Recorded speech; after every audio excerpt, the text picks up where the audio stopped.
साल भर की बात है। एक दिन शाम को हवा खाने जा रहा था कि महाशय नवीन से मुलाकात हो गई। मेरे पुराने दोस्त हैं, बड़े बेतकल्लुफ और मनचले। आगरे में मकान है, अच्छे कवि है। उनके कवि समाज में कई बार शरीक हो चुका हूं। ऐसा कविता का उपासक मैंने नहीं देखा। पेशा तो वकालत, पर डूबे रहते हैं काव्य चिंतन में। आदमी जहीन है, मुकदमा सामने आया और उसकी तह तक पहुंच गए। इसलिए कभी कभी मुकदमे मिल जाते हैं, लेकिन कचहरी के बाहर अदालत या मुकदमे की चर्चा उनके लिए निषिद्ध है। अदालत की चार दीवारी के अंदर 4-5 घंटे वह वकील होते हैं। चार दीवारी के बाहर निकलते ही कभी है सिर से पांव तक। जब देखिए कभी मंडल जमा है, कभी चर्चा हो रही है, रचनाएं सुन रहे हैं, मस्त होकर झूम रहे हैं, और अपनी रचना सुनाते समय तो उन पर एक तल्लीनता सी छा जाती है। कंठ स्वर भी इतना मधुर है कि उनके पद बाण की तरह सीधे कलीजे में उतर जाते हैं। अध्यात्म में माधुर्य की सृष्टि करना, निर्गुण में सगुण की बाहर दिखाना उनकी रचनाओं की विशेषता है। वह जब लखनऊ आते हैं मुझे पहले सूचना दे दिया करते हैं। आज उन्हें अनायास लखनऊ में देखकर मुझे आश्चर्य हुआ। आप यहाँ कैसे? कुशल तो है? मुझे आने की सूचना तक न दी। बोले भाईजान, एक जंजाल में फंस गया हूँ, आपको सूचित करने का समय न था। फिर आपके घर को मैं अपना घर समझता हूँ। इस तकल्लुफ की क्या जरूरत है कि आप मेरे लिए कोई विशेष प्रबंध करें। मैं एक जरूरी मामले में आपको कष्ट देने आया हूँ।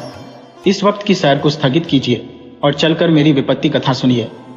मैंने घबराकर कहा, आपने तो मुझे चिंता में डाल दिया। आप और विपत्ति कथा, मेरे तो प्राण सूखे जाते हैं। घर चलिए, चित्त शांत हो तो सुनाऊं। बाल बच्चे तो अच्छी तरह है? हाँ, सब अच्छी तरह है, वैसी कोई बात नहीं है। तो चलिए, रेस्टोरेंट में कुछ जलपान तो कर लीजिए। नहीं भाई, इस वक्त मुझे जलपान नहीं सोचता। हम दोनों घर की ओर चले। घर पहुंचकर उनका हाथ मुंह धुलाया, शरबत पिलाया। इलायची पान खाकर उन्होंने अपनी विपत्ति कथा सुनानी शुरू की। कुसुम के विवाह में आप गए ही थे, उसके पहले भी आपने उसे देखा था। मेरा विचार है कि किसी सरल प्रकृति के युवक को आकर्षित करने के लिए जिन गुणों की जरूरत है वह सब उसमें मौजूद है। आपका क्या ख्याल है? मैंने तत्परता से कहा, मैं आपसे कहीं ज्यादा कुसुम का प्रशंसक हूं। ऐसी लज्जाशील, सुघड़, सलीकेदार और विनोदिनी बालिका मैंने दूसरी नहीं देखी। महाशय नवीन ने करुण स्वर में कहा, वही कुसुम आज अपने पति के निर्दय व्यवहार के कारण रो रो कर प्राण दे रही है। उसका गौना हुए 1 साल हो रहा है। इस बीच में वह 3 बार ससुराल गई, पर उसका पति उससे बोलता ही नहीं। उसकी सूरत से बेजार है। मैंने बहुत चाहा कि उसे बुलाकर दोनों में सफाई करा दूं, मगर न आता है, न मेरे पत्रों का उत्तर देता है। न जाने क्या गांठ पड़ गई है कि उसने इस बेदर्दी से आंखें फेर ली। अब सुनता हूं उसका दूसरा विवाह होने वाला है। कुसुम का बुरा हाल हो रहा है। आप शायद उसे देखकर पहचान भी न सके। रात दिन रोने के सिवा दूसरा काम नहीं है। इससे आप हमारी परेशानी का अनुमान कर सकते हैं। जिंदगी की सारी अभिलाषाएं मिटी जाती है। हमें ईश्वर ने पुत्र न दिया, पर हम अपनी कुसुम को पाकर संतुष्ट थे और अपने भाग्य को धान्य मानते थे। उसे कितने लाड़ प्यार से पाला, कभी उसे फूल की छड़ी से भी न छुआ। उसकी शिक्षा दीक्षा में कोई बात उठा न रखी। उसने BA नहीं पास किया, लेकिन विचारों की प्रौढ़ता और ज्ञान विस्तार में किसी ऊंचे दर्जे की शिक्षित महिला से कम नहीं। आपने उसके लेख देखे हैं? मेरा ख्याल है बहुत कम देवियां वैसे लेख लिख सकती है। समाज, धर्म, नीति सभी विषयों में उसके विचार बड़े परिष्कृत हैं। बहस करने में तो वह इतनी पटु है कि मुझे आश्चर्य होता है। गृह प्रबंध में इतनी कुशल कि मेरे घर का प्राय सारा प्रबंध उसी के हाथ में था, किंतु पति की दृष्टि में वह पांव की धूल के बराबर भी नहीं। बार बार पूछता हूं, तूने उसे कुछ कह दिया है या क्या बात है? आखिर वह क्यों तुझसे इतना उदासीन है? इसके जवाब में रोकर यही कहती है, मुझसे तो उन्होंने कभी कोई बातचीत ही नहीं की। मेरा विचार है कि पहले ही दिन दोनों में कुछ मनमुटाव हो गया। वह कुसुम के पास आया होगा और उससे कुछ पूछा होगा। उसने मारी शर्म के जवाब न दिया होगा। संभव है उससे 2-4 बातें और भी की हो। कुसुम ने सिर न उठाया होगा। आप जानते ही हैं कि कितनी शर्मीली है। बस पतिदेव रूठ गए होंगे। मैं तो कल्पना ही नहीं कर सकता कि कुसुम जैसी बालिका से कोई पुरुष उदासीन रह सकता है, लेकिन दुर्भाग्य को कोई क्या करे। दुखिया ने पति के नाम कई पत्र लिखे, पर उस निर्दयी ने एक का भी जवाब न दिया। सारी चिट्ठियां लौटा दी। मेरी समझ में नहीं आता कि उस पाषाण हृदय को कैसे पिघलाऊं। मैं अब खुद तो उसे कुछ लिख नहीं सकता। आप ही कुसुम की प्राण रक्षा करें, नहीं तो शीघ्र ही उसके जीवन का अंत हो जाएगा और उसके साथ हम दोनों प्राणी भी सिधार जाएंगे। उसकी व्यथा अब नहीं देखी जाती। नवीन जी की आंखें सजल हो गईं। मुझे भी अत्यंत क्षोभ हुआ। उन्हें तसल्ली देता हुआ बोला, आप इतने दिनों इस चिंता में पड़े रहे, मुझसे पहले ही क्यों न कहा। मैं आज ही मुरादाबाद जाऊंगा और उस लौंडे की इस बुरी तरह खबर लूंगा कि वह भी याद करेगा। बच्चा को जबरदस्ती घसीट कर लाऊंगा और कुसुम के पैरों पर गिरा दूंगा। नवीन जी मेरे आत्मविश्वास पर मुस्कुराकर बोले, आप उससे क्या कहेंगे? यह न पूछिए। वशीकरण के जितने मंत्र हैं उन सभी की परीक्षा करूंगा तो आप कदापि सफल ना होंगे।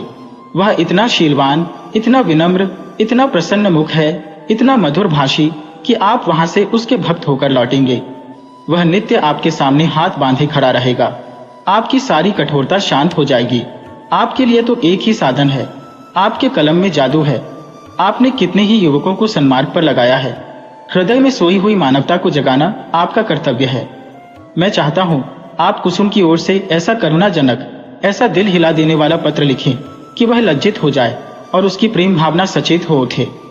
मैं जीवन पर्यंत आपका आभारी रहूंगा। नवीन जी, कभी ही तो ठहरे। इस तजवीज में वास्तविकता की अपेक्षा कवित्व ही की प्रधानता थी। आप मेरे कई गल्पों को पढ़कर रो पड़े हैं। इससे आपको विश्वास हो गया है कि मैं चतुर संपेरे की भांति जिस दिल को चाहूं नचा सकता हूं। आपको यह मालूम नहीं कि सभी मनुष्य कवि नहीं होते और न एक से भावुक। जिन गल्पों को पढ़कर आप रोए हैं, उन्हीं गल्पों को पढ़कर कितने ही सज्जनों ने विरक्त होकर पुस्तक फेंक दी है। पर इन बातों का वह अवसर न था। वह समझते कि मैं अपना गला छुड़ाना चाहता हूं, इसलिए मैंने सहृदयता से कहा, आपको बहुत दूर की सोची और मैं इस प्रस्ताव से सहमत हूं। और यद्यपि आपने मेरी करुणोत्पादक शक्ति का अनुमान करने में अत्युक्ति से काम लिया है, लेकिन मैं आपको निराश न करूंगा। मैं पत्र लिखूंगा और यथाशक्ति उस युवक की न्याय बुद्धि को जगाने की चेष्टा भी करूंगा। लेकिन आप अनुचित न समझें तो पहले मुझे वह पत्र दिखा दें जो कुसुम ने अपने पति के नाम लिखे थे। उसने पत्र तो लौटा ही दिया है और यदि कुसुम ने उन्हें फाड़ नहीं डाला है तो उसके पास होंगे। उन पत्रों को देखने से मुझे ज्ञात हो जाएगा कि किन पहलुओं पर लिखने की गुंजाइश बाकी है। नवीन जी ने जेब से पत्रों का एक पुलिंदा निकालकर मेरे सामने रख दिया और बोले, मैं जानता था आप इन पत्रों को देखना चाहेंगे, इसलिए इन्हें साथ लेता आया। आप इन्हें शौक से पढ़ें। कुसुम जैसी मेरी लड़की है, वैसे ही आपकी भी लड़की है। आपसे क्या पर्दा। सुगंधित गुलाबी चिकने कागज पर बहुत ही सुंदर अक्षरों में लिखे उन पत्रों को मैंने पढ़ना शुरू किया। मेरे स्वामी, मुझे यहाँ आए 1 सप्ताह हो गया, लेकिन आंखें पल भर के लिए भी नहीं झपकी। सारी रात करवटें बदलते बीत जाती है। बार बार सोचती हो, मुझसे ऐसा क्या अपराध हुआ कि उसकी आप मुझे यह सजा दे रहे हैं। आप मुझे झिड़कें, घुड़कें, कोसें, इच्छा हो तो मेरे कान भी पकड़ें। मैं इन सभी सजाओं को सहर्ष सह लूंगी, लेकिन यह निष्ठुरता नहीं सही जाती। मैं आपके घर 1 सप्ताह रही। परमात्मा जानता है कि मेरे दिल में क्या क्या अरमान थे। मैंने कितनी बार चाहा कि आपसे कुछ पूछे, आपसे अपने अपराधों को क्षमा कराऊं, लेकिन आप मेरी परछाई से भी दूर भागते थे। मुझे कोई अवसर न मिला। आपको याद होगा कि जब दोपहर को सारा घर सो जाता था तो मैं आपके कमरे में जाती थी और घंटों सिर झुकाए खड़ी रहती थी, पर आपने कभी आंख उठाकर न देखा। उस वक्त मेरे मन की क्या दशा होती थी, इसका कदाचित आप अनुमान न कर सकेंगे। मेरी जैसी अभागिनी स्त्रियां इसका कुछ अंदाज कर सकती है। मैंने अपनी सहेलियों से उनकी सुहागरात की कथाएं सुन सुनकर अपनी कल्पना में सुखों का जो स्वर्ग बनाया था, उसे आपने कितनी निर्दयता से नष्ट कर दिया। मैं आपसे पूछती हूँ, क्या आपके ऊपर मेरा कोई अधिकार नहीं है? अदालत भी किसी अपराधी को दंड देती है तो उस पर कोई न कोई अभियोग लगाती है, गवाहियां लेती है, उनका बयान सुनती है। आपने तो कुछ पूछा ही नहीं। मुझे अपनी खता मालूम हो जाती तो आगे के लिए सचेत हो जाती। आपके चरणों पर गिरकर कहती, मुझे क्षमा दान दो। मैं शपथ पूर्वक कहती हूँ, मुझे कुछ नहीं मालूम आप क्यों रुष्ट हो गए। संभव है आपने अपनी पत्नी में जिन गुणों को देखने की कामना की हो वे मुझ में ना हो। बेशक मैं अंग्रेजी नहीं पढ़ी, अंग्रेजी समाज की रीति नीति से परिचित नहीं, न अंग्रेजी खेल ही खेलना जानती हूँ, और भी कितनी ही त्रुटियां मुझ में होंगी। मैं जानती हूँ कि मैं आपके योग्य न थी। आपको मुझसे कहीं अधिक रूपवती, गुणवती, बुद्धिमती स्त्री मिलनी चाहिए थी। लेकिन मेरे देवता, दंड अपराधों का मिलना चाहिए, त्रुटियों का नहीं। फिर मैं तो आपके इशारे पर चलने को तैयार हूं।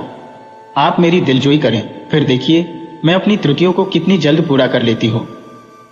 आपका प्रेम कटाक्ष मेरे रूप को प्रदीप्त, मेरी बुद्धि को तीव्र और मेरे भाग्य को बलवान कर देगा।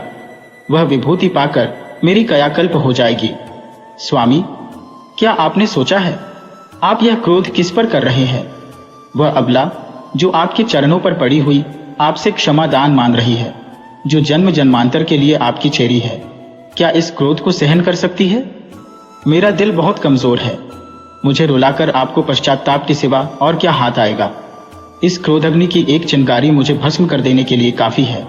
अगर आपकी यह इच्छा है कि मैं मर जाऊं तो मैं मरने के लिए तैयार हूं। केवल आपका इशारा चाहती हूं। अगर मरने से आपका चित्त प्रसन्न हो तो मैं बड़े हर्ष से अपने को आपके चरणों पर समर्पित कर दूंगी। मगर इतना कहे बिना नहीं रहा जाता कि मुझ में 100 ऐब हो, पर एक गुण भी है।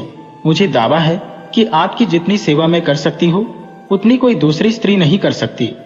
आप विद्वान हैं, उदार हैं, मनोविज्ञान के पंडित हैं। आपकी लौंडी आपके सामने खड़ी दया की भीख मांग रही है, क्या उसे द्वार से ठुकरा दीजिएगा?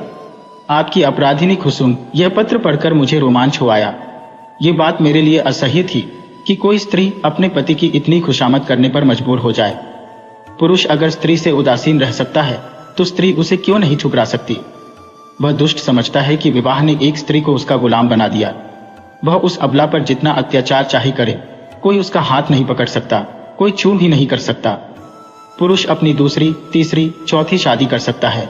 स्त्री से कोई संबंध न रखकर भी उस पर उसी कठोरता से शासन कर सकता है।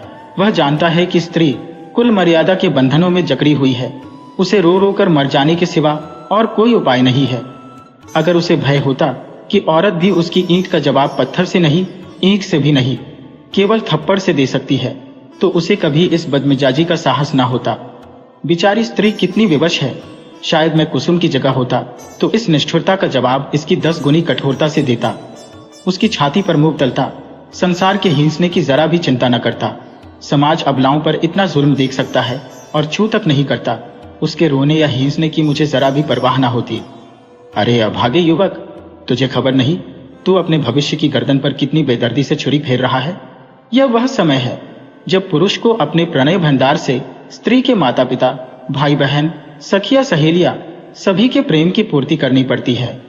अगर पुरुष में यह सामर्थ्य नहीं है तो स्त्री की क्षुधित आत्मा को कैसे संतुष्ट रख सकेगा? परिणाम वही होगा जो बहुधा होता है। अबला कुड़ कुड़ कर मर जाती है।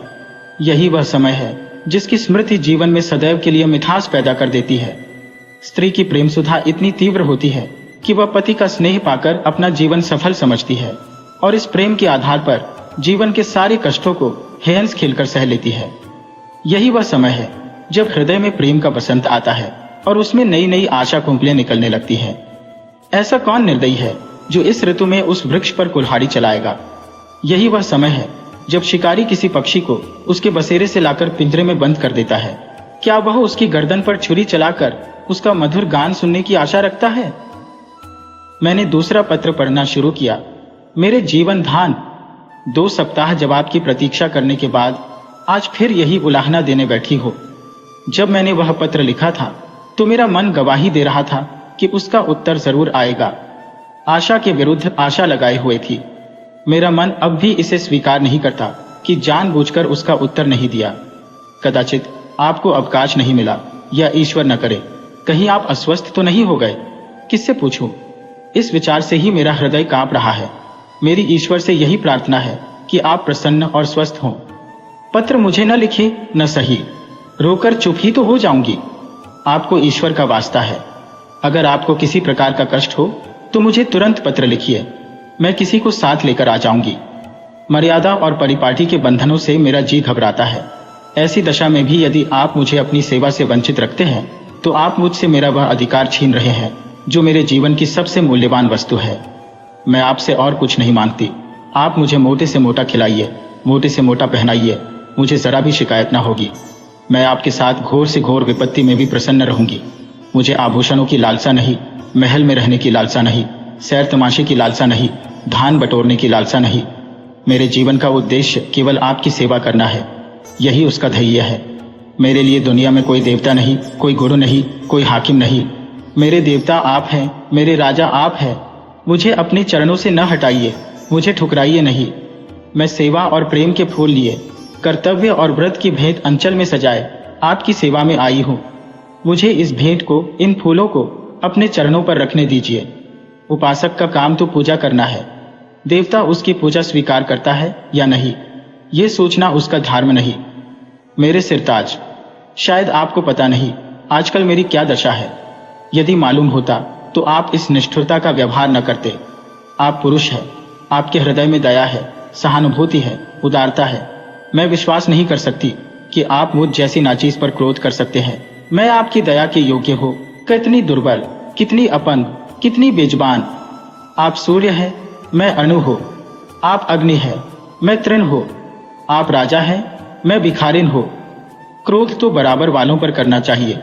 मैं भला आपके क्रोध का आघात कैसे सह सकती हूँ? अगर आप समझते हैं कि मैं आपकी सेवा के योग्य नहीं हो तो मुझे अपने हाथों से विष का प्याला दे दीजिए। मैं उसे सुधा समझकर सिर और आंखों से लगाऊंगी और आंखें बंद करके पी जाऊंगी। जब जीवन आपकी भेंट हो गया तो आप मारें या जलाएं, यह आपकी इच्छा है। मुझे यही संतोष काफी है कि मेरी मृत्यु से आप निश्चिंत हो गए। मैं तो इतना ही जानती हूँ कि मैं आपकी हो और सदैव आपकी रहूंगी, इस जीवन में ही नहीं बल्कि अनंत तक। अभागिनी कुसुम। यह पत्र पढ़कर मुझे कुसुम पर भी झुंझलाहट आने लगी और उस लौंडे से घृणा हो गई। माना, तुम स्त्री हो, आजकल के प्रथानुसार पुरुष को तुम्हारे ऊपर हर तरह का अधिकार है, लेकिन नम्रता की भी तो कोई सीमा होती है। तो उसे भी चाहिए कि उसकी बात न पूछे। स्त्रियों को धर्म और त्याग का पाठ पढ़ाकर हमने उनके आत्मसम्मान और आत्मविश्वास दोनों ही का अंत कर दिया। अगर पुरुष स्त्री का मोहताज नहीं तो स्त्री भी पुरुष की मोहताज क्यों है? ईश्वर ने पुरुष को हाथ दिए हैं तो क्या स्त्री को उससे वंचित रखा है? पुरुष के पास बुद्धि है तो क्या स्त्री अबोधा है? इसी नम्रता ने तो मर्दों का मिजाज आसमान पर पहुंचा दिया। पुरुष रूठ गया तो स्त्री के लिए मानो प्रलय आ गया। मैं तो समझता हूं कुसुम नहीं, उसका अभागा पति ही दया के योग्य है, जो कुसुम जैसी स्त्री की कद्र नहीं कर सकता। मुझे ऐसा संदेह होने लगा कि इस लौंडे ने कोई दूसरा रोग पाल रखा है, किसी शिकारी के रंगीन जाल में फंसा हुआ है। खैर, मैंने तीसरा पत्र खोला। प्रियतम, अब मुझे मालूम हो गया कि मेरी जिंदगी निरुद्देश्य है। जिस फूल को देखने वाला, चुनने वाला कोई नहीं, वह खिले तो क्यों? क्या इसीलिए कि मुरझाकर जमीन पर गिर पड़े और पैरों से कुचल दिया जाए? मैं आपके घर में 1 महीना रहकर दोबारा आई हूं।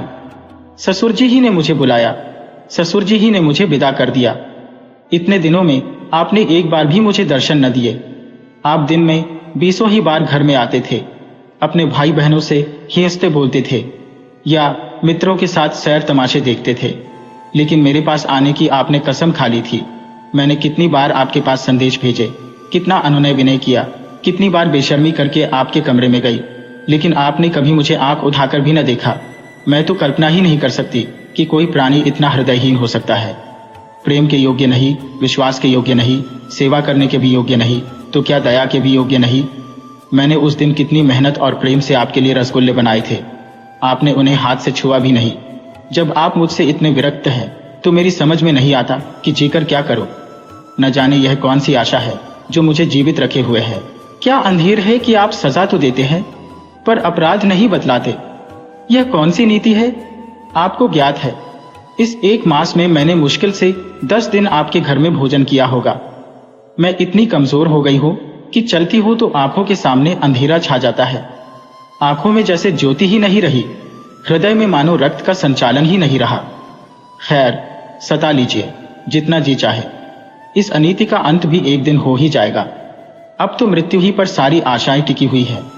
अब मुझे प्रतीत हो रहा है कि मेरे मरने की खबर पाकर आप उछलेंगे और हल्की सांस लेंगे। आपकी आंखों से आंसू की एक बूंद भी न गिरेगी। पर यह आपका दोष नहीं, मेरा दुर्भाग्य है। उस जन्म में मैंने कोई बहुत बड़ा पाप किया था। मैं चाहती हूँ मैं भी आपकी परवाह न करूं, आप ही की भांति आपसे आंखें फेर लो, मुंह फेर लो, दिल फेर लो, लेकिन न जाने क्यों मुझ में वह शक्ति नहीं है। क्या लता वृक्ष की भांति खड़ी रह सकती है?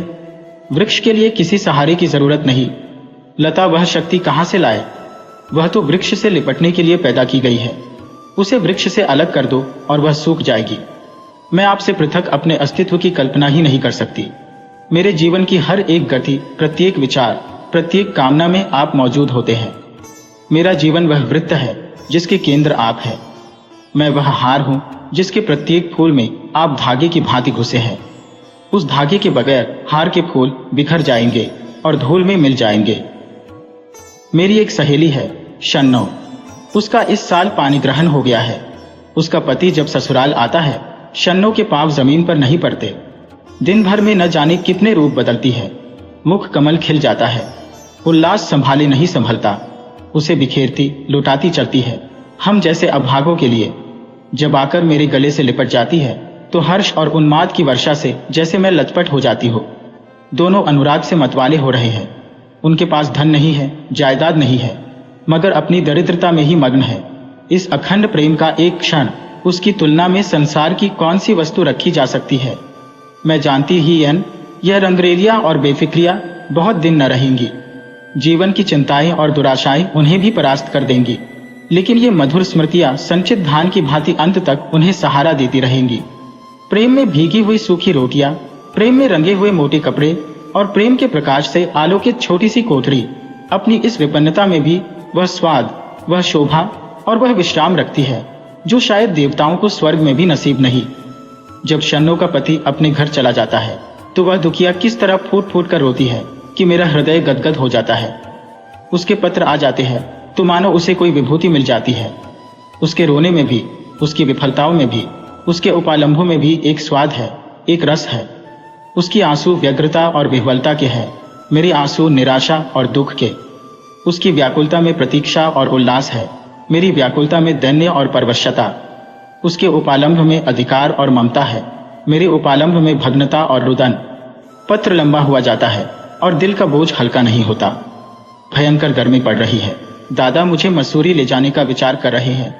मेरी दुर्बलता से उन्हें टी.बी. का संदेह हो रहा है। वह नहीं जानते कि मेरे लिए मसूरी नहीं, स्वर्ग भी कालकोठरी है। अभागिन कुसुम, मेरे पत्थर के देवता, कल मसूरी से लौट आई। लोग कहते हैं बड़ा स्वास्थ्यवर्धक और रमणीक स्थान है, होगा। मैं तो एक दिन भी कमरे से नहीं निकली। भग्न हृदयों के लिए संसार सुना है। मैंने रात एक बड़े मजे का सपना देखा, बतलाऊं, पर क्या फायदा।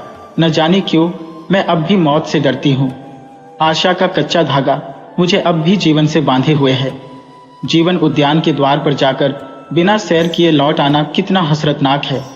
अंदर क्या सुषमा है, क्या आनंद है। मेरे लिए वह द्वार ही बंद है।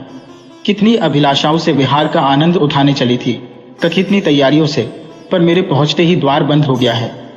अच्छा बतलाओ, मैं मर जाऊंगी तो मेरी लाश पर आंसू की 2 बूंदें गिराओगे। जिसकी जिंदगी भर की जिम्मेदारी ली थी, जिसकी सदैव के लिए बौह पकड़ी थी, क्या उसके साथ इतनी भी उदारता न करोगे? मरने वालों के अपराध सभी क्षमा कर दिया करते हैं, तुम भी क्षमा कर देना। आकर मेरे शव को अपने हाथों से नहलाना, अपने हाथ से सुहाग के सिंदूर लगाना, अपने हाथ से सुहाग की चूड़ियां पहनाना, अपने हाथ से मेरे मुंह में गंगा जल डालना, 2-4 पग कंधा दे देना। बस मेरी आत्मा संतुष्ट हो जाएगी और तुम्हें आशीर्वाद देगी। मैं वचन देती हूँ कि मालिक के दरबार में तुम्हारा यश गाऊंगी। क्या यह भी महंगा सौदा है? इतने से शिष्टाचार से तुम अपनी सारी जिम्मेदारियों से मुक्त हुए जाते हो। आह, मुझे विश्वास होता कि तुम इतना शिष्टाचार करोगे तो मैं कितनी खुशी से मौत का स्वागत करती। लेकिन मैं तुम्हारे साथ अन्याय न करूंगी। तुम कितने ही निष्ठुर हो, इतने निर्दयी नहीं हो सकते। मैं जानती हूं तुम यह समाचार पाते ही आओगे और शायद एक क्षण के लिए मेरी शोक मृत्यु पर तुम्हारी आंखें रो पड़े। कहीं मैं अपने जीवन में वह शुभ अवसर देख सकती। अच्छा, क्या मैं एक प्रश्न पूछ सकती हूँ? नाराज ना होना। क्या मेरी जगह किसी और सौभाग्यवती ने ले ली है? अगर ऐसा है तो बधाई। जरा उसका चित्र मेरे पास भेज देना। मैं उसकी पूजा करूंगी, उसके चरणों पर शीश नवाऊंगी।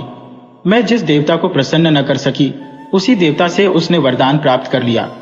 ऐसी सौभाग्यनी के तो चरण धो धो पीना चाहिए।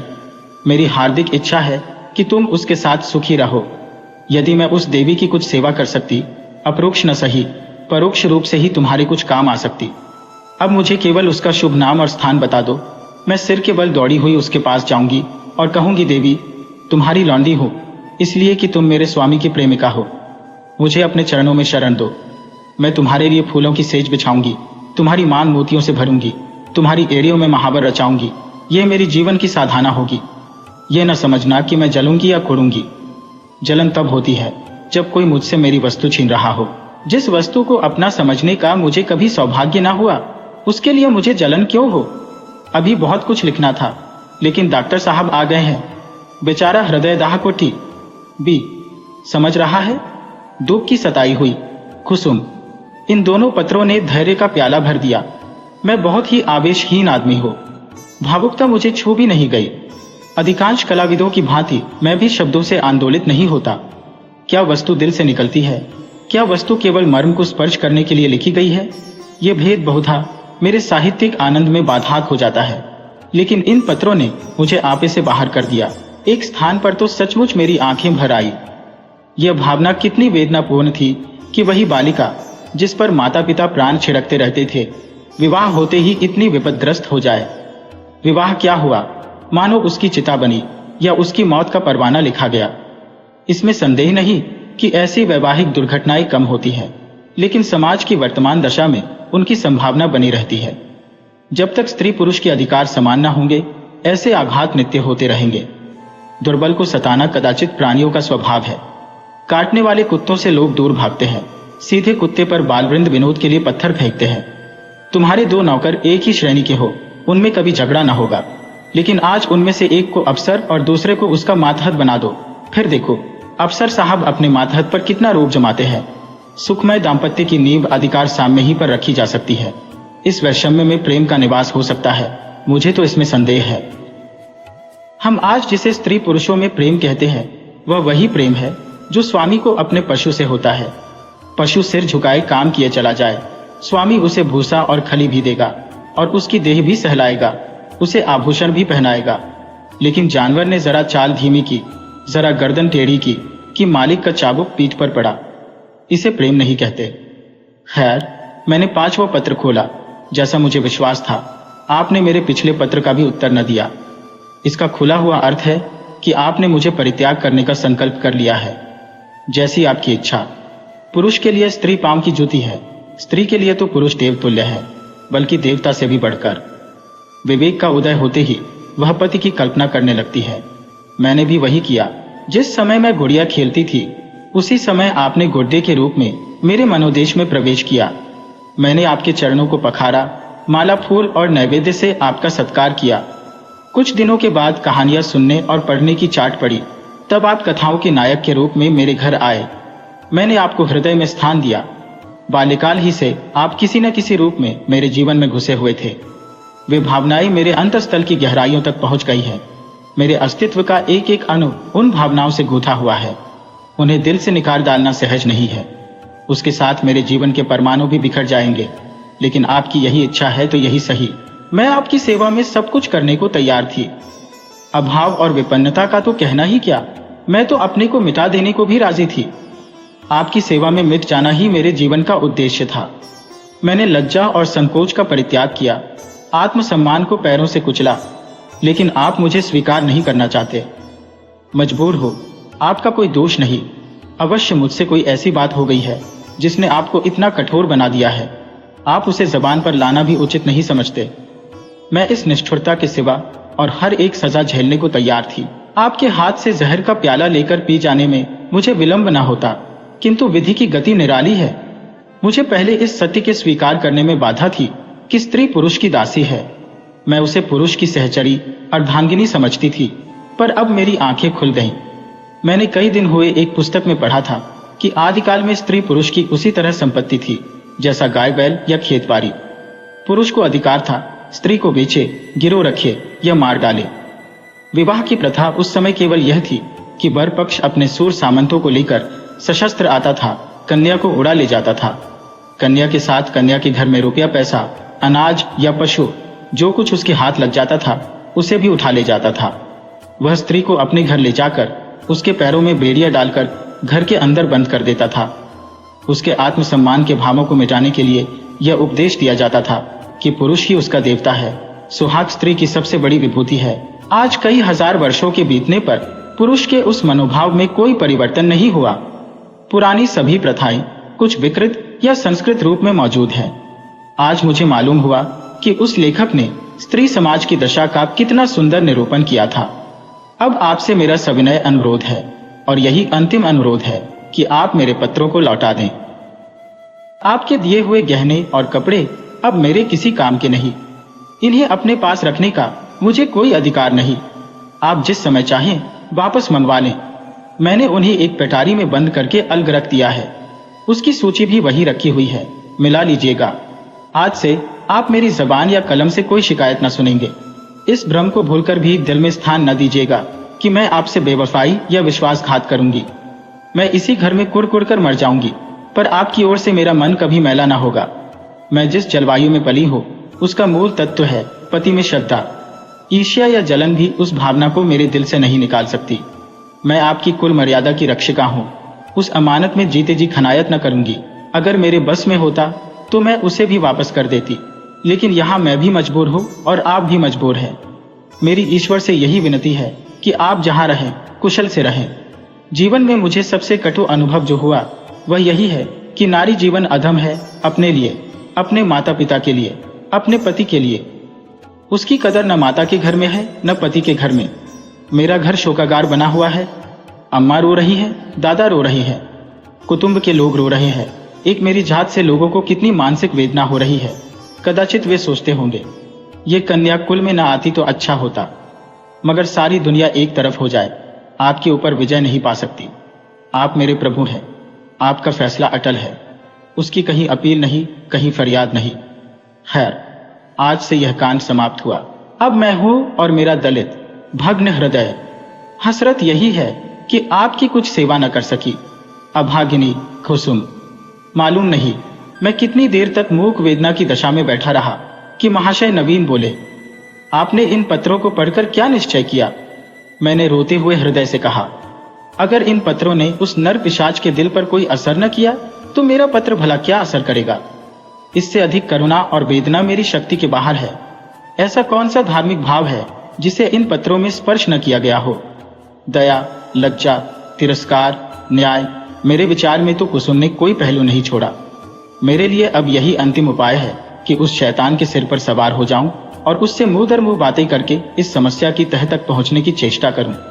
अगर उसने मुझे कोई संतोषप्रद उत्तर न दिया तो मैं उसका और अपना खून एक कर दूंगा। या तो मुझे को फांसी होगी या वही काले पानी जाएगा। कुसुम ने जिस धैर्य और साहस से काम लिया है वह सराहनीय है। आप उसे सांत्वना दीजिएगा। मैं आज रात की गाड़ी से मुरादाबाद जाऊंगा और परसों तक जैसी कुछ परिस्थिति होगी उसकी आपको सूचना दूंगा। मुझे तो यह कोई चरित्रहीन और बुद्धिहीन युवक मालूम होता है। मैं उस बहक में जाने क्या क्या बकता रहा। इसके बाद हम दोनों भोजन करके स्टेशन चले। वह आगरे गए, मैंने मुरादाबाद का रास्ता लिया। उनके प्राण अब भी सूखे जाते थे कि क्रोध के आवेश में कोई पागलपन न कर बैठूं। मेरे बहुत समझाने पर उनका चित्त शांत हुआ। मैं प्रातःकाल मुरादाबाद पहुंचा और जॉच शुरू कर दी। इस युवक के चरित्र के विषय में मुझे जो संदेह था वह गलत निकला। मोहल्ले में, कॉलेज में, उसके इष्ट मित्रों में सभी उसके प्रशंसक थे। अंधेरा और गहरा होता हुआ जान पड़ा। संध्या समय मैं उसके घर जा पहुंचा। जिस निष्कपट भाव से वह दौड़कर मेरे पैरों पर झुका वह मैं नहीं भूल सकता। ऐसा वाक्चतुर, ऐसा सुशील और विनीत युवक मैंने नहीं देखा। बाहर और भीतर में इतना आकाश पाताल का अंतर मैंने कभी न देखा था।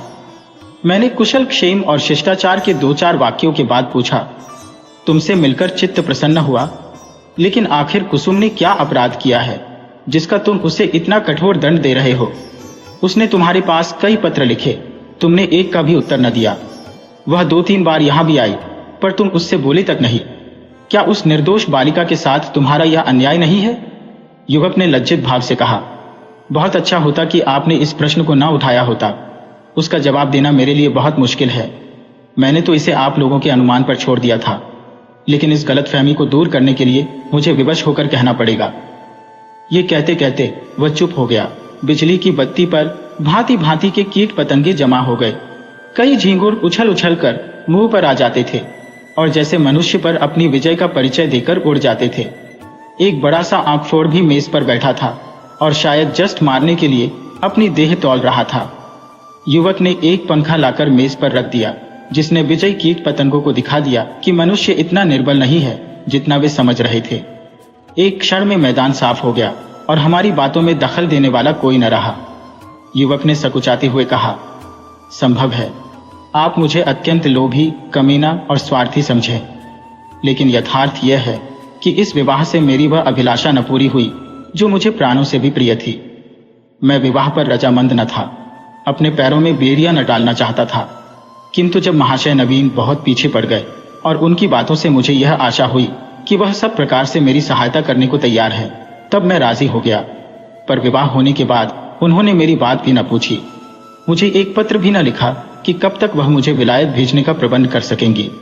हालांकि मैंने अपनी इच्छा उन पर पहले ही प्रकट कर दी थी, पर उन्होंने मुझे निराश करना ही उचित समझा। उनकी इस अकृपा ने मेरे सारे मंसूबे धूल में मिला दिए। मेरे लिए अब इसके सिवा और क्या रह गया है कि LL.B. पास कर लो और कचहरी में जूती फटफटाता फिरो। मैंने पूछा, तो आखिर तुम नवीन जी से क्या चाहते हो? लेन देन में तो उन्होंने शिकायत का कोई अवसर नहीं दिया। तुम्हें विलायत भेजने का खर्च तो शायद उनके काबू से बाहर हो। युवक ने सिर झुकाकर कहा, तो यह उन्हें पहले ही मुझसे कह देना चाहिए था। फिर मैं विवाह ही क्यों करता? उन्होंने चाहे कितना ही खर्च कर डाला हो, पर इससे मेरा क्या उपकार हुआ? दोनों तरफ से 10-12 हजार रुपए खाक में मिल गए और उनके साथ मेरी अभिलाषाएं खाक में मिल गई। पिताजी पर तो कई हजार का ऋण हो गया है, वह अब मुझे इंग्लैंड नहीं भेज सकते। क्या पूज्य नवीन जी चाहते तो मुझे इंग्लैंड न भेज देते? उनके लिए 10-5 हजार की कोई हकीकत नहीं। मैं सन्नाटे में आ गया, मेरे मुंह से अनायास निकल गया, छी, वाह रे दुनिया और वाह रे हिंदू समाज, तेरे यहाँ ऐसे ऐसे स्वार्थ के दास पड़े हुए हैं जो एक अबला का जीवन संकट में डालकर उसके पिता पर ऐसे अत्याचारपूर्ण दबाव डालकर ऊंचा पद प्राप्त करना चाहते हैं। विद्यार्जन के लिए विदेश जाना बुरा नहीं, ईश्वर सामर्थ्य दे तो शौक से जाओ, किंतु पत्नी का परित्याग करके ससुर पर इसका भार रखना निर्लज्जता की पराकाष्ठा है। तारीफ की बात तो तब थी कि तुम अपने पुरुषार्थ से जाते। इस तरह किसी की गर्दन पर सवार होकर अपना आत्मसम्मान बेचकर गए तो क्या गए? इस पामर की दृष्टि में कुसुम का कोई मूल्य ही नहीं, वह केवल उसकी स्वार्थ सिद्धि का साधन मात्र है। ऐसे नीच प्रकृति के आदमी से कुछ तर्क करना व्यर्थ था। परिस्थिति ने हमारी चुटिया उसके हाथ में रखी थी और हमें उसके चरणों पर सिर झुकाने के सिवाय और कोई उपाय न था। दूसरी गाड़ी से मैं आगरे जा पहुंचा और नवीन जी से यह वृत्तांत कहा। उन बेचारे को क्या मालूम था कि यहाँ सारी जिम्मेदारी उन्हीं के सिर डाल दी गई है। यद्यपि इस मंदी ने उनकी वकालत भी ठंडी कर रखी है और वह 10-5 हजार का खर्च सुगमता से नहीं उठा सकते, लेकिन इस युवक ने उनसे इसका संकेत भी किया होता तो वह अवश्य कोई न कोई उपाय करते। कुसुम के सिवा दूसरा उनका कौन बैठा हुआ है? उन बेचारे को तो इस बात का ज्ञान ही न था। अतएव मैंने यूं ही उनसे यह समाचार कहा तो वह बोल उठे, छी, इस जरा सी बात को इस भले आदमी ने इतना तूल दे दिया। आप आज ही उसे लिखते हैं कि वह जिस वक्त जहां पढ़ने के लिए जाना चाहे शौक से जा सकता है। मैं उसका सारा भार स्वीकार करता हूं। साल भर तक निर्दयी ने कुसुम को रुला रुलाकर मार डाला। घर में इसकी चर्चा हुई। कुसुम ने भी मां से सुना। मालूम हुआ 1000 का चेक उसके पति के नाम भेजा जा रहा है, पर इस तरह जैसे किसी संकट का मोचन करने के लिए अनुष्ठान किया जा रहा हो। कुसुम ने भ्रुकुटी सिकोड़कर कहा, अम्मा, दादा से कह दो, कहीं रुपये भेजने की जरूरत नहीं। माता ने विस्मित होकर बालिका की ओर देखा। कैसे रुपये? अच्छा, वही, क्यों, इसमें क्या हर्ज है? लड़के का मन है तो विलायत जाकर पढ़े, हम क्यों रोकने लगे? यूं भी उसी का है, वो भी उसी का नाम है, हमें कौन छाती पर लाद कर ले जाना है? नहीं, आप दादा से कह दीजिए 1 पाई न भेजें। आखिर इसमें क्या बुराई है? इसीलिए कि यह उसी तरह की डाकाजनी है जैसी बदमाश लोग किया करते हैं। किसी आदमी को पकड़कर ले गए और उसके घर वालों से उसके मुक्तिधन के तौर पर अच्छी रकम ऐंठ ली। माता ने तिरस्कार की आंखों से देखा। कैसी बातें करती हो बेटी, इतने दिनों के बाद तो जाके देवता सीधे हुए हैं और तुम उन्हें फिर चिढ़ाई देती हो। कुसुम ने झल्लाकर कहा, ऐसे देवता का रूठे रहना ही अच्छा। जो आदमी इतना स्वार्थी, इतना दम्भी, इतना नीच है, उसके साथ मेरा निर्वाह न होगा। मैं कहे देती हूँ, वहां रुपये गए तो मैं जहर खा लूंगी। इसे दिल लगी न समझना। मैं ऐसे आदमी का मुंह भी नहीं देखना चाहती। दादा से कह देना और अगर तुम्हें डर लगता हो तो मैं खुद कह दूं। मैंने स्वतंत्र रहने का निश्चय कर लिया है। माँ ने देखा, लड़की का मुखमंडल आरक्त हो उठा है, मानो इस प्रश्न पर वह न कुछ कहना चाहती है न सुनना। दूसरे दिन नवीन जी ने यह हाल मुझसे कहा तो मैं एक आत्मविस्मृत की दशा में दौड़ा हुआ गया और कुसुम को गले लगा लिया। मैं नारियों में ऐसा ही आत्माभिमान देखना चाहता हूँ। कुसुम ने वह कर दिखाया जो मेरे मन में था और जिसे प्रकट करने का साहस मुझ में न था। साल भर हो गया है, कुसुम ने पति के पास एक पत्र भी नहीं लिखा और न उसका जिक्र ही करती है। नवीन जी ने कई बार जमाई को मना लाने की इच्छा प्रकट की, पर कुसुम उसका नाम भी सुनना नहीं चाहती। उसमें स्वावलंबन की ऐसी दृढ़ता आ गई है कि आश्चर्य होता है।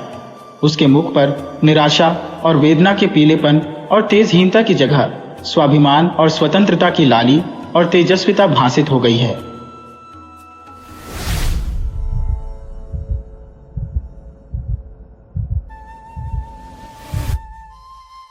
सेठ नानक चंद को आज फिर वही लिफाफा मिला और वही लिखावट।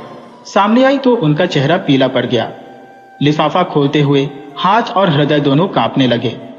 खत में क्या है यह उन्हें खूब मालूम था। इसी तरह के 2 खत पहले पा चुके थे। इस तीसरे खत में भी वही धाम किया है, इसमें उन्हें संदेह न था।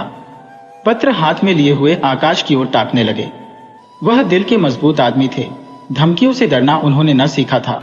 मुर्दों से भी अपनी रकम वसूल कर लेते थे। दया या उपकार जैसी मानवीय दुर्बलताएं उन्हें छू भी न गई थी, नहीं तो महाजन ही कैसे बनते। उस पर धर्मनिष्ठ भी थे। हर पूर्णमासी को सत्यनारायण की कथा सुनते थे।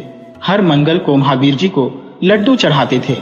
नित्य प्रति जमुना में स्नान करते थे और हर एकादशी को व्रत रखते और ब्राह्मणों को भोजन कराते थे। और इधर जब से घी में करारा नफा होने लगा था, एक धर्मशाला बनवाने की फिक्र में थे। जमीन ठीक कर ली थी। उनके असामियों में सैकड़ों ही थुई और बेलदार थे जो केवल सूद में काम को तैयार थे।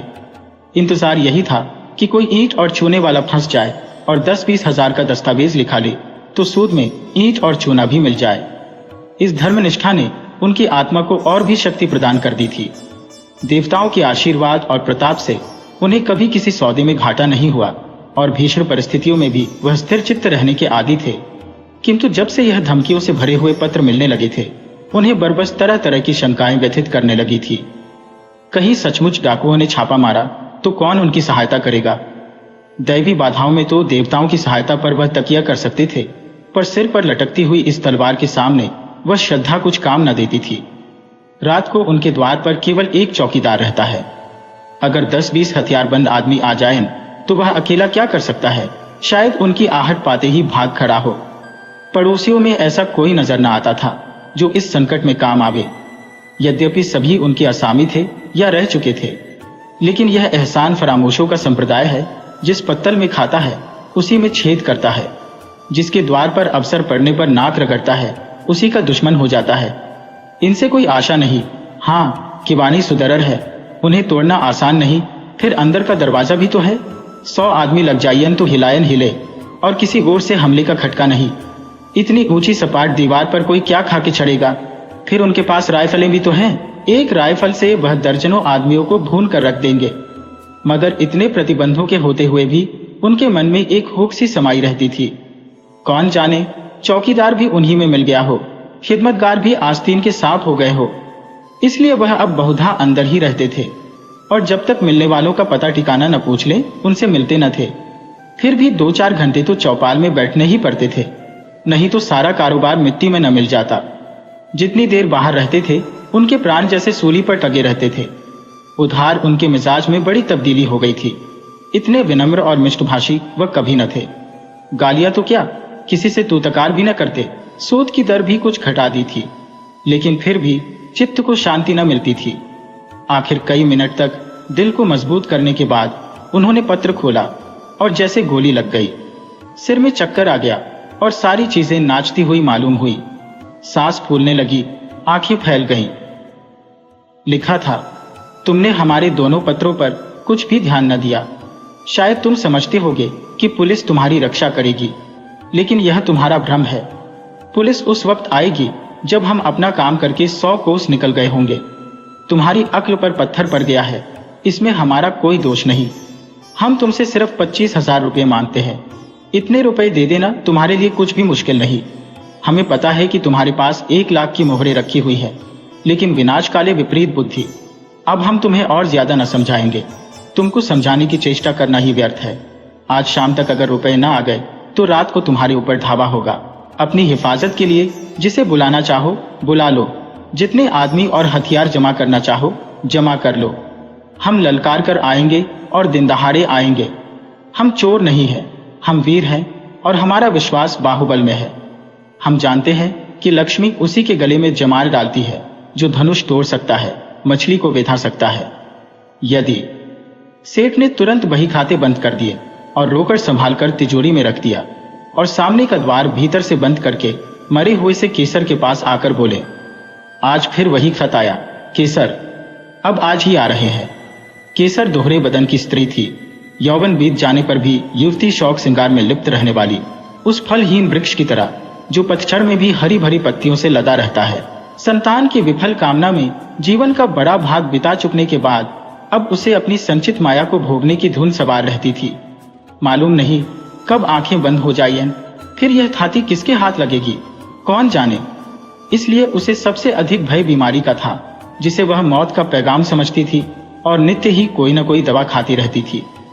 काया के इस वस्त्र को उस समय तक उतारना न चाहती थी जब तक उसमें एक तार भी बाकी रहे। बाल बच्चे होते तो वह मृत्यु का स्वागत करती, लेकिन अब तो उसके जीवन ही के साथ अंत था। फिर क्यों न वह अधिक से अधिक समय तक जिए।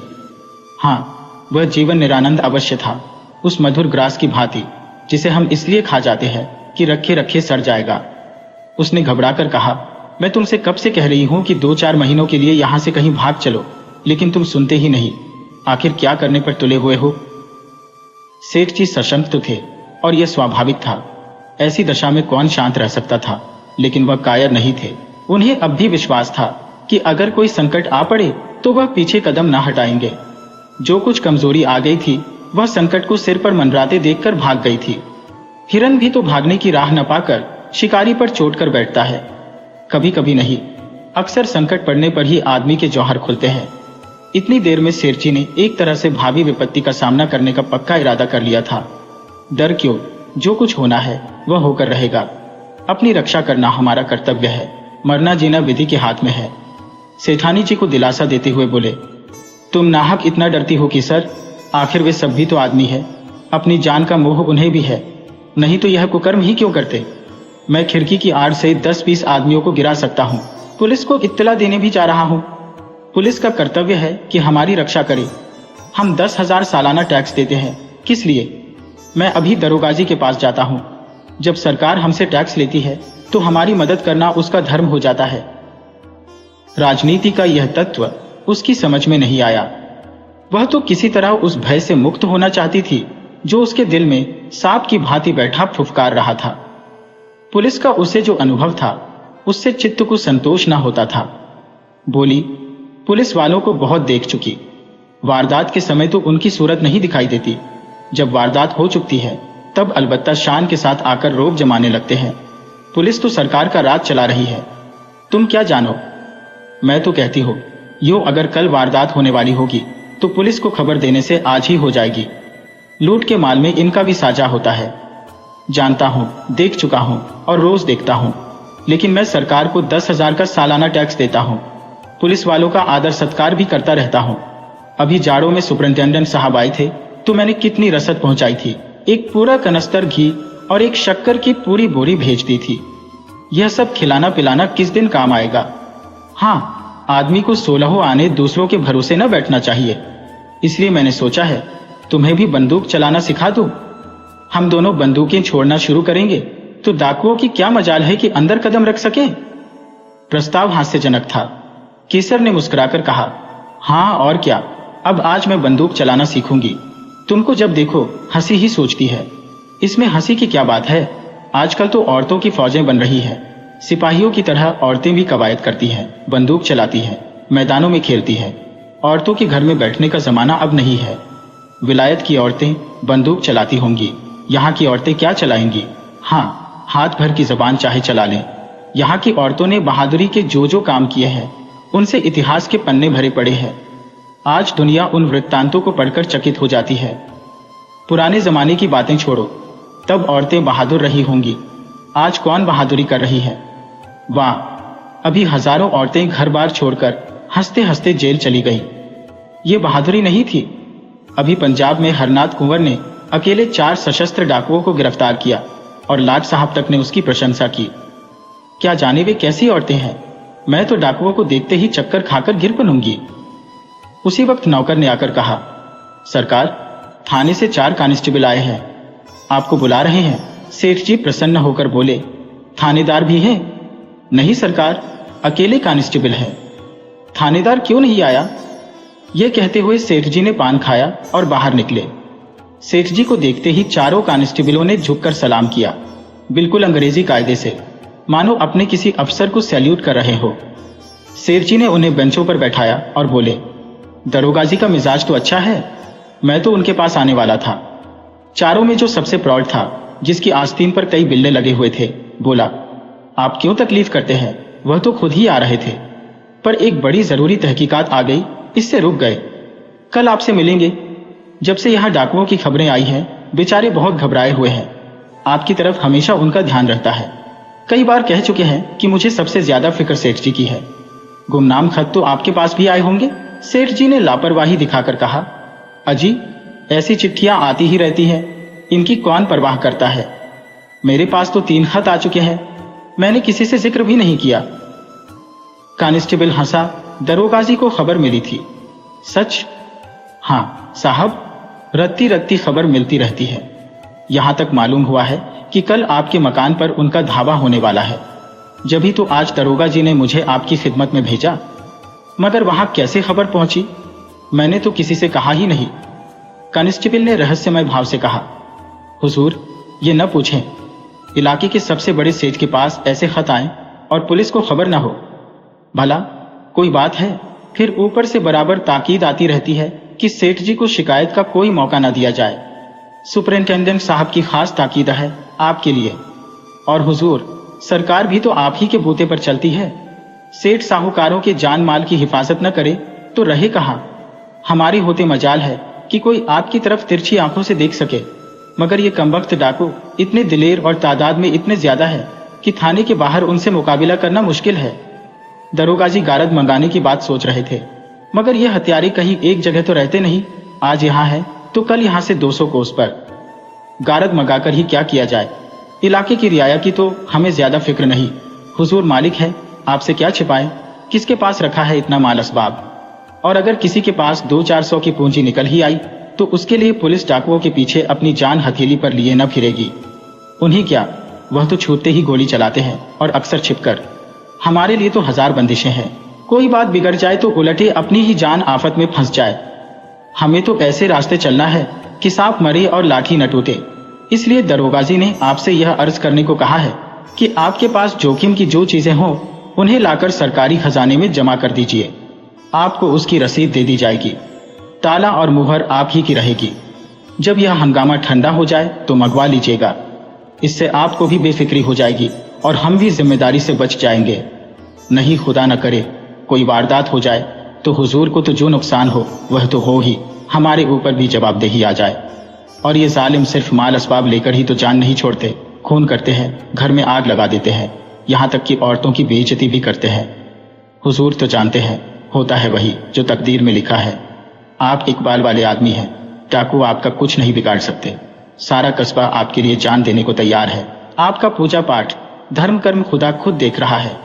यह उसी की बरकत है कि आप मिट्टी भी छू लें तो सोना हो जाए, लेकिन आदमी भरसक अपनी हिफाजत करता है। हुजूर के पास मोटर है ही, जो कुछ रखना हो उस पर रख दीजिए। हम 4 आदमी आपके साथ हैं, कोई खटका नहीं। वहां 1 मिनट में आपको फुर्सत हो जाएगी। पता चला है कि इस गोल में 20 जवान हैं। 2 तो बैरागी बने हुए हैं, 2 पंजाबियों के भेष में धुस्से और अलवान बेचते फिरते हैं। इन दोनों के साथ 2 बहंगी वाले भी हैं। 2 आदमी बलूचियों के भेष में छुरिया और ताले बेचते हैं। कहां तक गिनाऊं हुजूर, हमारे थाने में तो हर एक का हुलिया रखा हुआ है। खतरे में आदमी का दिल कमजोर हो जाता है और वह ऐसी बातों पर विश्वास कर लेता है जिन पर शायद होश हवास में न करता। जब किसी दवा से रोगी को लाभ नहीं होता तो हम दुआ, ताबीज, ओंझों और सयानों की शरण लेते हैं, और वहां तो संदेह करने का कोई कारण ही न था। संभव है दरोगा जी का कुछ स्वार्थ हो, मगर सेठ जी इसके लिए तैयार थे। अगर 200-400 बल खाने पड़े तो कोई बड़ी बात नहीं। ऐसे अवसर तो जीवन में आते ही रहते हैं, और इस परिस्थिति में इससे अच्छा दूसरा क्या इंतजाम हो सकता था। बल्कि इसे तो ईश्वरीय प्रेरणा समझना चाहिए। माना उनके पास 2-2 बंदूकें हैं, कुछ लोग मदद करने के लिए निकल ही आएंगे, लेकिन है जान जोखिम। उन्होंने निश्चय किया, दरोगा जी की इस कृपा से लाभ उठाना चाहिए। इन्हीं आदमियों को कुछ दे दिलाकर सारी चीजें निकलवा लेंगे। दूसरों का क्या भरोसा, कहीं कोई चीज उड़ा दें तो बस। उन्होंने इस भाव से कहा मानो दरोगा जी ने उन पर कोई विशेष कृपा नहीं की है। वह तो उनका कर्तव्य ही था। मैंने यहाँ ऐसा प्रबंध किया था कि यहाँ वह सब आते तो उनके दौत खट्टे कर दिए जाते। सारा कस्बा मदद के लिए तैयार था। सभी से तो अपना मित्र भाव है, लेकिन दरोगा जी की तजवीज मुझे पसंद है। इससे वह भी अपनी जिम्मेदारी से बरी हो जाते हैं और मेरे सिर से भी फिक्र का बोझ उतर जाता है। लेकिन भीतर से चीजें बाहर निकाल कर लाना मेरे बूती की बात नहीं। आप लोगों की दुआ से नौकर चाकरों की तो कमी नहीं है, मगर किसकी नीयत कैसी है कौन जान सकता है। आप लोग कुछ मदद करें तो काम आसान हो जाए। हेड कांस्टेबल ने बड़ी खुशी से यह सेवा स्वीकार कर ली और बोला, हम सब हुजूर के ताबेदार हैं, इसमें मदद की कौन सी बात है। तलब सरकार से पाते हैं ये ठीक है, मगर देने वाले तो आप ही हैं। आप केवल सामान हमें दिखाई जाए, हम बात की बात में सारी चीजें निकाल लाएंगे। हुजूर की खिदमत करेंगे तो कुछ इनाम इकराम मिलेगा ही, तनख्वाह में गुजर नहीं होता सेठ जी। आप लोगों की रहम की निगाह न हो तो एक दिन भी निबाह न हो। बाल बच्चे भूखों मर जाए, 15-20 रुपये में क्या होता है हुजूर, इतना तो हमारे लिए ही पूरा नहीं पड़ता। सेठ जी ने अंदर जाकर केसर से यह समाचार कहा तो उसे जैसे आंखें मिल गईं। बोली, भगवान ने सहायता की। नहीं, मेरे प्राण संकट में पड़े हुए थे। सेठ जी ने सर्वज्ञता के भाव से फरमाया, इसी को कहते हैं सरकार का इंतजाम। इसी मुस्तैदी के बल पर सरकार का राज थमा हुआ है। कैसी सुव्यवस्था है कि जरा सी कोई बात हो वहां तक खबर पहुंच जाती है और तुरंत उसकी रोकथाम का हुक्म हो जाता है। और यहाँ वाले ऐसे बुद्धू हैं कि स्वराज्य स्वराज्य चिल्ला रहे हैं। इनके हाथ में अख्तियार आ जाए तो दिन दोपहर लूट मच जाए, कोई किसी की न सुने। ऊपर से ताकीद आई है, हाकिमों का आदर सत्कार कभी निष्फल नहीं जाता। मैं तो सोचता हूँ कोई बहुमूल्य वस्तु घर में न छोंगो। साली आए तो अपना सा मुंह लेकर रह जाइए। केसर ने मन ही मन प्रसन्न होकर कहा, कहूं जी उनके सामने फेंक देना कि जो चीज चाहो निकाल ले जाओ। साले झेप जाएंगे, मुंह में कालिक लग जाएगी। घमंड तो देखो कि तिथि तक बता दी। ये नहीं समझे कि अंग्रेजी सरकार का राज है। तुम डाल चलो तो वह पात पात चलते हैं। समझे होंगे कि धामकी में आ जाएंगे। 3 कांस्टेबलों ने आकर संदूकचे और सेफ निकालने शुरू किए। एक बाहर सामान को मोटर पर लाद रहा था और एक हर एक चीज को नोटबुक पर टॉपता जाता था। आभूषण, मोहरे, नोट, रुपए, कीमती कपड़े, साड़ियां, लहंगे, शाल दुशाले सब कार में रख दिए। मामूली बर्तन, लोहे लकड़ी के सामान, फर्श आदि के सिवा घर में और कुछ न बचा। और डाकुओं के लिए ये चीजें कौड़ी की भी नहीं। केसर का सिंगारदान खुद सेठ लाए और हेड के हाथ में देकर बोले, इसे बड़ी हिफाजत से रखना भाई। हेड ने सिंगारदान लेकर कहा, मेरे लिए एक एक तिनका इतना ही कीमती है। सेठ जी के मन में एक संदेह उठा। पूछा, खजाने की कुंजी तो मेरे ही पास रहेगी? और क्या, यह तो मैं पहले ही अर्ज कर चुका, मगर यह सवाल आपके दिल से क्यों पैदा हुआ? यूं ही पूछा था। सेठ जी लज्जित हो गए। नहीं, अगर आपके दिल में कुछ शुभा हो तो हम लोग यहाँ भी आपकी खिदमत के लिए हाजिर हैं। हाँ, हम जिम्मेदार न होंगे। अजी नहीं हेड साहब, मैंने यूं ही पूछ किया था। यह फहरिस्त तो मुझे दे दोगे ना? फहरिस्त आपको थाने में दरोगाजी के दस्तखत से मिलेगी। इसका क्या एतबार? कार पर सारा सामान रख दिया गया। कस्बे के सैकड़ों आदमी तमाशा देख रहे थे। कार बड़ी थी पर ठसाठस भरी हुई थी। बड़ी मुश्किल से सेठ जी के लिए जगह निकली। चारों कांस्टेबल आगे की सीट पर सिमट कर बैठे। कार चली। केसर द्वार पर इस तरह खड़ी थी मानो उसकी बेटी विदा हो रही हो। बेटी ससुराल जा रही है जहां वह मालकिन बनेगी, लेकिन उसका घर सूना किए जा रही है। थाना यहां से 5 मील पर था। कस्बे से बाहर निकलते ही पहाड़ों का पत्थरीला सन्नाटा था, जिसके दामन में हरा भरा मैदान था और इसी मैदान के बीच में लाल मोरम की सड़क चक्कर खाती हुई लाल सांप जैसी निकल गई थी। हेड ने सेठ जी से पूछा, यह कहां तक सही है सेठ जी कि आज से 25 साल पहले आपके बाप केवल लौटा डोर लेकर यहाँ खाली हाथ आए थे। सेठ जी ने गर्व करते हुए कहा। बिल्कुल सही है, मेरे पास कुल 3 रुपये थे, उसी से आटे दाल की दुकान खोली थी। तकदीर का खेल है, भगवान की दया चाहिए, आदमी के बनते बिगड़ते देर नहीं लगती। लेकिन मैंने कभी पैसे को दौतों से नहीं पकड़ा, यथाशक्ति धर्म का पालन करता गया। धान की शोभा धर्म ही से है, नहीं तो धान से कोई फायदा नहीं। आप बिल्कुल ठीक कहते हैं सेठ जी, आपको मूर्त बनाकर पूजना चाहिए। 3 रुपये से लाख कमा लेना मामूली काम नहीं है। आधी रात तक सिर उठाने की फुर्सत नहीं मिलती खां साहब। आपको तो ये सब कारोबार जंजाल सा लगता होगा। जंजाल तो है ही, मगर भगवान की ऐसी माया है कि आदमी सब कुछ समझकर भी इसमें फंस जाता है और सारी उम्र फंसा रहता है। मौत आ जाती है तभी छुट्टी मिलती है। बस यही अभिलाषा है कि कुछ यादगार छोड़ जाऊं। आपके कोई औलाद हुई ही नहीं? भाग्य में न थी खां साहब, और क्या कहूं। जिनके घर में भूनी भांग नहीं है, उनके यहाँ घास फूस की तरह बच्चे ही बच्चे देख लो। जिन्हें भगवान ने खाने को दिया है, वे संतान का मुंह देखने को तरसते हैं। आप बिल्कुल ठीक कहते हैं सेठ जी, जिंदगी का मजा संतान से है। जिसके आगे अंधेरा है, उसके लिए धान दौलत किस काम की। ईश्वर की यही इच्छा है तो आदमी क्या करे। मेरा बस चलता तो माया जाल से निकल भागता खां साहब, एक क्षण भी यहां न रहता, कहीं तीर्थ स्थान में बैठकर भगवान का भजन करता। मगर करूं क्या, माया जाल तोड़े नहीं टूटता। एक बार दिल मजबूत करके तोड़ क्यों नहीं देते। सब उठाकर गरीबों को बांट दीजिए, साधु संतों को नहीं, न मोटे ब्राह्मणों को, बल्कि उनको जिनके लिए यह जिंदगी बोझ हो रही है, जिसकी यही एक आरजू है कि मौत आकर उनकी विपत्ति का अंत कर दे। इस माया जाल को तोड़ना आदमी का काम नहीं है खां साहब। भगवान की इच्छा होती है तभी मन में वैराग्य आता है। आज भगवान ने आपके ऊपर दया की है। हम इस माया जाल को मकड़ी के जाले की तरह तोड़कर आपको आजाद करने के लिए भेजे गए हैं। भगवान आपकी भक्ति से प्रसन्न हो गए हैं और आपको इस बंधन में नहीं रखना चाहते, जीवन मुक्त कर देना चाहते हैं। ऐसी भगवान की दया हो जाती तो क्या पूछना खां साहब। भगवान की ऐसी ही दया है सेठ जी, विश्वास मानिए। हमें इसीलिए उन्होंने मृत्युलोक में तैनात किया है। हम कितने ही माया जाल के कैदियों की बेड़ियां काट चुके हैं। आज आपकी बारी है। सेठ जी की नाड़ियों में जैसे रक्त का प्रवाह बंद हो गया। सहमी हुई आंखों से सिपाहियों को देखा, फिर बोले, आप बड़े हंसोड़ हो खां साहब।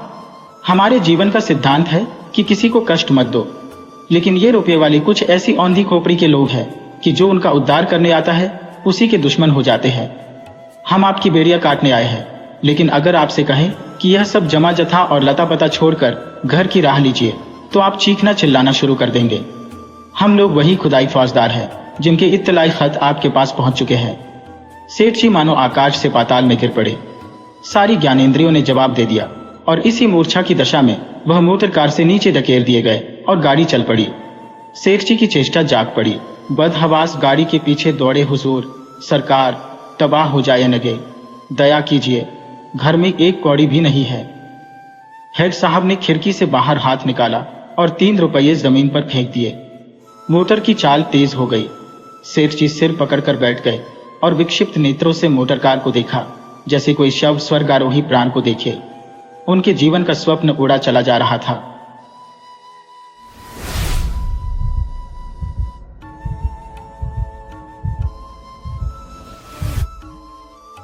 प्रियतम को 1 वर्ष की सजा हो गई और अपराध केवल इतना था कि 3 दिन पहले जेठ की तपती दोपहरी में उन्होंने राष्ट्र के कई सेवकों का शरबत पान से सत्कार किया था। मैं उस वक्त अदालत में खड़ी थी। कमरे के बाहर सारे नगर की राजनैतिक चेतना किसी बंदी पशु की भांति खड़ी चीत्कार कर रही थी। मेरे प्राणधन हथकड़ियों से जकड़े हुए लाए गए। चारों ओर सन्नाटा छा गया। मेरे भीतर हाहाकार मचा हुआ था, मानो प्राण पिघला जा रहा हो। आवेश की लहरें सी उठ उठकर समस्त शरीर को रोमांचित किए देती थी। ओह, इतना गर्व मुझे कभी नहीं हुआ था। वह अदालत, कुर्सी पर बैठा हुआ अंग्रेज अफसर, लाल जरीदार पगड़ियां बांधे हुए पुलिस के कर्मचारी, सब मेरी आंखों में तुच्छ जान पड़ते थे। बार बार जी में आता था दौड़कर जीवन धन के चरणों में लिपट जाऊं और उसी दशा में प्राण त्याग दूं। कितनी शांत, अविचलित, तेज और स्वाभिमान से प्रदीप्त मूर्ति थी। ग्लानि, विषाद या शोक की छाया भी न थी। नहीं, उन ओठों पर एक स्फूर्ति से भरी हुई मनोहारिणी, ओजस्वी मुस्कान थी। इस अपराध के लिए 1 वर्ष का कठिन कारावास। वाह रे न्याय, तेरी बलिहारी है। मैं ऐसे 1000 अपराध करने को तैयार थी। प्राणनाथ ने चलते समय एक बार मेरी ओर देखा, कुछ मुस्कुराए, फिर उनकी मुद्रा कठोर हो गई। अदालत से लौटकर मैंने 5 रुपए की मिठाई मनवाई और स्वयं सेवकों को बुलाकर खिलाया। और संध्या समय मैं पहली बार कांग्रेस के जलसे में शरीक ही नहीं हुई, मंच पर जाकर बोली और सत्याग्रह की प्रतिज्ञा ले ली। मेरी आत्मा में इतनी शक्ति कहां से आ गई, नहीं कह सकती। सर्वस्व लुट जाने के बाद फिर किसकी शंका और किसका डर? विधाता का कठोर से कठोर आघात भी अब मेरा क्या अहित कर सकता था। दूसरे दिन मैंने 2 तार दिए, एक पिताजी को, दूसरा ससुर जी को। ससुर जी पेंशन पाते थे, पिताजी जंगल के महकमे में अच्छे पद पर थे। पर सारा दिन गुजर गया, तार का जवाब नदारद। दूसरे दिन भी कोई जवाब नहीं। तीसरे दिन दोनों महाशयों के पत्र आए, दोनों जामे से बाहर थे। ससुर जी ने लिखा, आशा थी तुम लोग बुढ़ापे में मेरा पालन करोगे, तुमने उस आशा पर पानी फेर दिया। क्या अब चाहती हो मैं भिक्षा मांगू? मैं सरकार से पेंशन पाता हूं, तुम्हें आश्रय देकर मैं अपनी पेंशन से हाथ नहीं धो सकता। पिताजी के शब्द इतने कठोर न थे, पर भाव लगभग ऐसा ही था। इसी साल उन्हें ग्रेड मिलने वाला था। वह मुझे बुलाएंगे तो संभव है ग्रेड से वंचित होना पड़े। हाँ, वह मेरी सहायता मौखिक रूप से करने को तैयार थे। मैंने दोनों पत्र फाड़कर फेंक दिए और उन्हें कोई पत्र न लिखा। हाँ स्वार्थ, तेरी माया कितनी प्रबल है। अपना ही पिता केवल स्वार्थ में बाधा पड़ने के भय से लड़की की तरफ से इतना निर्दय हो जाए, अपना ससुर अपनी बहू की ओर से इतना उदासीन हो जाए। मगर अभी मेरी उम्र ही क्या है, अभी तो सारी दुनिया देखने को पड़ी है। अब तक मैं अपने विषय में निश्चिंत थी, लेकिन अब यह नई चिंता सवार हुई। इस निर्जन घर में निराधार निराश्रय कैसे रहूंगी? मगर जाऊंगी कहां? अगर कोई मर्द होती तो कांग्रेस के आश्रम में चली जाती या कोई मजूरी कर लेती। मेरे पैरों में नारीत्व की बेड़ियां पड़ी हुई थी। अपनी रक्षा की इतनी चिंता न थी जितनी अपने नारीत्व की रक्षा की। अपनी जान की फिक्र न थी, पर नारीत्व की ओर किसी की आंख भी ना उठनी चाहिए। किसी की आहट पाकर मैंने नीचे देखा, 2 आदमी खड़े थे। जी में आया, पूछूं तुम कौन हो, यहां क्यों खड़े हो? मगर फिर ख्याल आया, मुझे यह पूछने का क्या हक? आम रास्ता है, जिसका जी चाहे खड़ा हो। पर मुझे खटका हो गया। उस शंका को किसी तरह दिल से न निकाल सकती थी। वह एक चिंगारी की भांति हृदय के अंदर समा गई थी। गर्मी से देह फूंकी जाती थी, पर मैंने कमरे का द्वार भीतर से बंद कर लिया। घर में एक बड़ा सा चाकू था, उसे निकालकर सिरहाने रख लिया। वह शंका सामने बैठी घूरती हुई मालूम होती थी। किसी ने पुकारा, मेरे रोने खड़े हो गए। मैंने द्वार से कान लगाया, कोई मेरी कुंडी खटखटा रहा था। कलेजा धक धक करने लगा। वही दोनों बदमाश होंगे, क्यों कुंडी खटखटा रहे हैं? मुझसे क्या काम है? मुझे झुंझलाहट आ गई। मैंने द्वार खोला और छज्जे पर खड़ी होकर जोर से बोली, कौन कुंडी खड़खड़ा रहा है? आवाज सुनकर मेरी शंका शांत हो गई। कितना ढाढ़स हो गया। ये बाबू ज्ञानचंद थे। मेरे पति के मित्रों में इनसे ज्यादा सज्जन दूसरा नहीं है। मैंने नीचे जाकर द्वार खोल दिया। देखा तो एक स्त्री भी थी। वह मिसेस ज्ञानचंद थी। यह मुझसे बड़ी थी। पहले पहल मेरे घर आई थी। मैंने उनके चरण स्पर्श किए। हमारे वहां मित्रता मर्दों ही तक रहती है, औरतों तक नहीं जाने पाती। दोनों जने ऊपर आए। ज्ञान बाबू एक स्कूल में मास्टर है, बड़ी ही उदार, विद्वान, निष्कपट। पर आज मुझे मालूम हुआ कि उनकी पथ प्रदर्शिका उनकी स्त्री है। वह दोहरे बदन की प्रतिभाशाली महिला थी। चेहरे पर ऐसा रूप था मानो कोई रानी हो।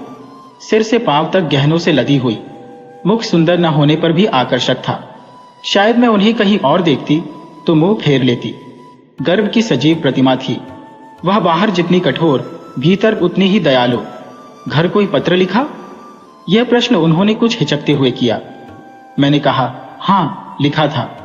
कोई लेने आ रहा है? जी नहीं। न पिताजी अपने पास रखना चाहते हैं, न ससुर जी। तो फिर क्या? अभी तो यहीं पड़ी हूं। तो मेरे घर क्यों नहीं चलती? अकेले तो इस घर में मैं न रहने दूंगी। खुफिया के 2 आदमी इस वक्त भी डटे हुए हैं। मैं पहले ही समझ गई थी, दोनों खुफिया के आदमी होंगे। ज्ञान बाबू ने पत्नी की ओर देखकर मानो उसकी आज्ञा से कहा, तो मैं जाकर तांगा लाऊं? देवी जी ने इस तरह देखा मानो कह रही हो, क्या अभी तुम यहीं खड़े हो? मास्टर साहब चुपके से द्वार की ओर चले। ठहरो, देवी जी बोली, कै तांगे लाओगे? कै? मास्टर साहब घबरा गए। हाँ कै, एक तांगे पर 3 सवारियां ही बैठेंगी। संदूक, बिछावन, बर्तन भाड़े क्या मेरे सिर पर जाएंगे? तो 2 लेता आऊंगा। मास्टर साहब डरते डरते बोले, एक तांगे में कितना सामान भर दोगे? तो 3 लेता आऊं। अरे तो जाओगे भी, जरा सी बात के लिए घंटा भर लगा दिया। मैं कुछ कहने न पाई थी कि ज्ञान बाबू चल दिए। मैंने सकुचाते हुए कहा, बहन, तुम्हें मेरे जाने से कष्ट होगा? और देवी जी ने तीक्ष्ण स्वर में कहा, हाँ होगा तो अवश्य। तुम दोनों जून में 2-3 पाव भर आटा खाओगी, कमरे के एक कोने में अड्डा जमा लोगी, सिर में आने का तेल डालोगी। ये क्या थोड़ा कष्ट है? मैंने झेंपते हुए कहा, आप तो बना रही हैं। देवी जी ने सहृदय भाव से मेरा कंधा पकड़कर कहा, जब तुम्हारे बाबूजी लौट आवें तो मुझे भी अपने घर मेहमान रख लेना, मेरा घाटा पूरा हो जाएगा। अब तो राजी हुई, चलो असबाब बांधो, खाट वाट कल मंगवा लेंगे। मैंने ऐसी सहृदय, उदार, मीठी बातें करने वाली स्त्री नहीं देखी। मैं उनकी छोटी बहन होती तो भी शायद इससे अच्छी तरह न रखती। चिंता या क्रोध को तो जैसे उन्होंने जीत लिया हो। सदैव उनके मुख पर मधुर विनोद खेला करता था। कोई लड़का बाला न था, पर मैंने उन्हें कभी दुखी नहीं देखा। ऊपर के काम के लिए लौंडा रख लिया था, भीतर का सारा काम खुद करती। इतना कम खाकर और इतनी मेहनत करके वह कैसे इतनी हृष्ट पुष्ट थी, मैं नहीं कह सकती। विश्राम तो जैसे उनके भाग्य में ही नहीं लिखा था। जेठ की दोपहरी में भी न लेटती थी। हाँ, मुझे कुछ न करने देती। उस पर जब देखो कुछ खिलाने को सिर पर सवार। मुझे यहां बस यही एक तकलीफ थी। मगर 8 ही दिन गुजरे थे कि एक दिन मैंने उन्हीं दोनों खुफियों को नीचे बैठा देखा। मेरा माथा ठनका, ये अभागे यहां भी मेरे पीछे पड़े हैं। मैंने तुरंत बहन जी से कहा, वे दोनों बदमाश यहां भी मंडरा रहे हैं।